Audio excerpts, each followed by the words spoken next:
На прием к гинекологу приходит супружеская пара. Муж описывает ситуацию. «Доктор, мы вчера приехали с курорта, где за день до отъезда занимались дайвингом. И моей жене между ног лез краб или кто-то там еще. Короче, надо его оттуда достать».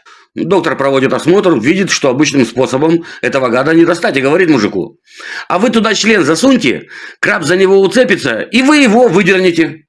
Мужику такая идея не понравилась, он в отказ. «Кто из нас доктор? Вот ты давай и работай».